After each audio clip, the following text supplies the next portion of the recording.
Bonjour à tous et à tous, bonjour à tous les suiveurs et à tous les inconditionnels de Grégoire Omnisso Yalou Moussel Corona virus. Bienvenue dans cette revue de presse européenne. On va parler du marché des transferts. Donc, Kamavinga, Real Madrid, Yomboula, c'est pas évident parce que d'après les informations du quotidien AS, qui est un média madrilène, donc Rennes, avec le nouveau président, le propriétaire Pino, Bougno Baye Kamavinga, qui est sous contrat jusqu'en 2022, surtout avec la qualification probable de Rennes en Ligue des Champions. Donc Kamavinga devrait rester au moins une année supplémentaire à Rennes avant de quitter le stade rennais. Donc Kamavinga aussi, donc l'on a un avantage parce que Dem Real peut chambouler, alors que vous confirmez une deuxième saison avec une haute performance du Real Madrid.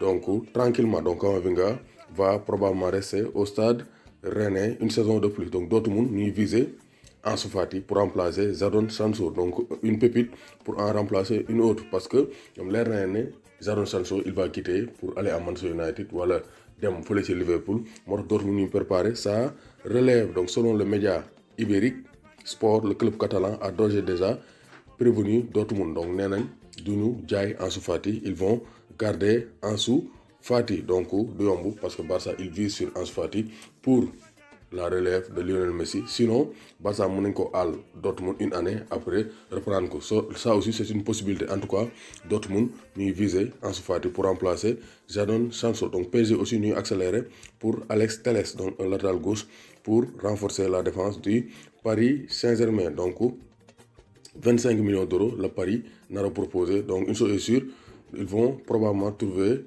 un terrain d'entente entre Porto et le Paris Saint-Germain pour le recrutement d'Alex Telles. Donc on en a aussi, il faut partir. Il faut partir soit au Paris Saint-Germain, soit au FC Barcelone. Mais une chose est sûre, il va quitter le club de l'Ajax d'Amsterdam. Donc Malang Sarr aussi va partir libre. Mon contrat am Nangoul prolonger son contrat avec l'OGC Nice. Donc il va partir libre à la fin de la saison. Donc c'est un coup dur, c'est un coup dur parce que prolongé woon Nice na ci mën a am indemnité de transfert bu rëy mais finalement nee na loolu mooy décision il va quitter Nice libre. Donc l'Inter aussi donc qui est actuellement en négociation ou bien qui est harcelé par l'FC Barcelone pour recruter Lautaro Martinez. Inter fixé nañ le prix de Lautaro Martinez. Donc clause libératoire bi c'est 111 millions d'euros. Donc club bu bëgg a jënd Lautaro Martinez minimum di nga teg table bi 90 millions d'euros ak waxaale. Donc comme ça nañ la mën a donc déglu dans le cas du transfert de Lautaro Martinez qui est pisté par le FC Barcelone. Loolu la Gazzetta dello Sport wax. Donc Donnarumma aussi donc il va prolonger probablement son aventure avec le Milan AC. Donc loolu moo nekkoon quelques informations.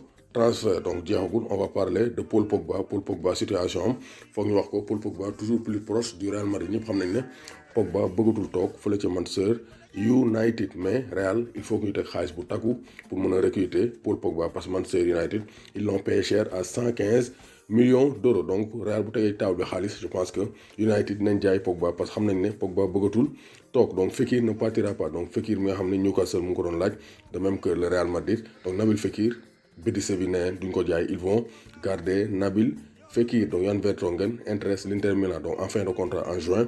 Jan Vertonghen selon la Gazzetta dello Sport est dans le viseur de Antonio Conte. De même que Chelsea, Manchester United, Napoli ou bien AS Rome ñuy viser un joueur expérimenté, le Belge, le capitaine de la Belgique Jan Vertonghen. Donc gis nañ ne Nzonzi aussi il va rester un an de plus à Rennes. Donc Nzonzi Rome moo ko àlloon Rennes.